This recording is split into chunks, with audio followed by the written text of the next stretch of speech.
పిల్లలు ఇక్కడ చూడండి, ఇవేంటి మ్యాజిక్ వర్డ్స్. మ్యాజిక్ వర్డ్స్ అన్ని ఏమేమి ఉన్నాయో తెలుసుకుందామా? ఇప్పుడు చూడండి, హలో. హలో అంటే ఏమని?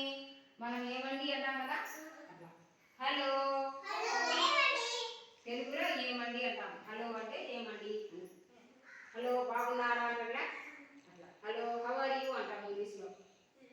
దాన్ని హలో హలో అన్నాడు. ఎవరన్నా కొత్త వాళ్ళు పడుతుంటే హలో అన్నాడు. బాగున్నారా అట్లా మాట్లాడాలి. అర్థమైందా? హలో అంటే ఏమండి అని. ఓకే, ఇక్కడ చూడు. నెక్స్ట్ రెండో పదం ఏముంది? సారీ. సారీ అంటే ఏమని? తప్పు అని. సారీ అంటే పొరపాటు. ఇప్పుడు నువ్వు ఇట్లా ఇట్లా చేతికి ఊదినప్పుడు పక్కన ఇప్పుడు చేయి తగిలింది అనుకో, చేయి కళ్ళు దెబ్బ తగిలింటారు కదా, అప్పుడు ఏం చెప్పాలి? కొంచెం రుచికి సారీ అనాలంటే పొరపాటు జరిగింది అని అర్థం. అర్థమైనా? మనం నెక్స్ట్ ఏముంది చూడండి. సారీ అయిపోయినాక ప్లీజ్. ఏముంది? ప్లీజ్. ప్లీజ్ అంటే ఏమని? మనం రిక్వెస్ట్ చేసుకోవడం అన్నమాట. ఇప్పుడు అక్షయ దగ్గర ఎక్కువ బల్పాలు ఉన్నాయి, మీరు ఎవరు బల్పాలు తెచ్చుకోలేదు, స్లేట్ పెన్సిల్స్ తెచ్చుకోకున్నప్పుడు ఏం చేయాలా? అక్షయ మీకు అందరికీ స్లేట్ పెన్సిల్ ఒక్కొక్కరికి ఇచ్చింది అనుకో, అప్పుడు మీరు అక్షయకి ఏం చెప్పాలి? మీరు అక్షయని ఏమని అడగాలా? ప్లీజ్ అక్షయ ఒక బల్బం ఇవ్వవా, ఒక స్లేట్ పెన్సిల్ ఇవ్వవా అని అడిగేటప్పుడు ప్లీజ్ అనే పదాన్ని మనము ముందుగా అడగాలి. ప్లీజ్ ఒక స్లేట్ పెన్సిల్ ఇవ్వవా అని రిక్వెస్ట్ చేసుకోవాలన్నమాట. ప్లీజ్. ఇంకోటి ఏముంది ఇక్కడ? వెల్కమ్. చూడండి ఏముంది? వెల్కమ్. వెల్కమ్ అంటే ఏమని? స్వాగతం పలకడం. లోపలికి రండి. లోపలికి ఇప్పుడు నేను మీరు స్కూల్ కాడికి గేట్ కాడికి వచ్చిన తర్వాత నేను ఏం చేస్తాను? లోపల ఉన్నదాన్ని బయటకు వస్తానా?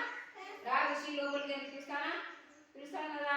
అట్లా ఇప్పుడు సపోజ్ మనకు సూపర్వైజర్ మేడం వచ్చిందనుకో, మేడం రాగానే మనం ఏం చెప్పాలి? మేడానికి నమస్తే madam, welcome madam, welcome madam. Welcome అంటే లోపలికి రండి, స్వాగతం. స్వాగతం పలకడాన్ని ఏమన్నా? వెల్కమ్. నెక్స్ట్ ఏంటి? Thank you. Thank you. ఇప్పుడు ఎవరికైనా బర్త్డే అని మనకు వస్తుంటారు కదా, ఇప్పుడన్నా వచ్చినప్పుడు అందరికి ఏమి ఇస్తారు? వాళ్ళు స్వీట్లు చాక్లెట్లు ఇచ్చిపోతారు కదా. ఇచ్చినప్పుడు మనం వాళ్ళకి ఏమని చెప్పాలి? థ్యాంక్స్. ఏమని చెప్పాలి? థ్యాంక్స్. థ్యాంక్స్ అంటే ఏమని? కృతజ్ఞతలు. థ్యాంక్స్ అని చెప్పాలి. మరి ఇంకొకటి ఏముంది ఇక్కడ? Excuse me. Excuse me. ఎవరన్నా మనకు పరిచయం లేని వాళ్ళు, కొత్త వాళ్ళు ఉంటారు కదా, వాళ్ళు వచ్చినప్పుడు వాళ్ళని మనం ముందుగా ఏమని పిలుస్తారా? షాహిద్. కొత్త వాళ్ళు వచ్చిన కొత్త వాళ్ళతో మనం పరిచయం పెంచుకోవాలని ఎక్స్క్యూజ్ మీ, మీ పేరేం పేరు, యువర్ గుడ్ నేమ్ ప్లీజ్, అట్లా ఎక్స్క్యూజ్ మీ అని ముందు వాళ్ళని అడిగి వాళ్ళ పేరు తెలుసుకోవాలన్నమాట. కొత్త వ్యక్తులను ఎక్స్క్యూజ్ మీ అనే పదంతో మనం పరిచయం చేసుకోవాలి. అర్థమైందా? దీంట్లో ఏమని చెప్తాం మనము? ఇక్కడ చూసి షాహిద్ ఏమని చెప్తాం?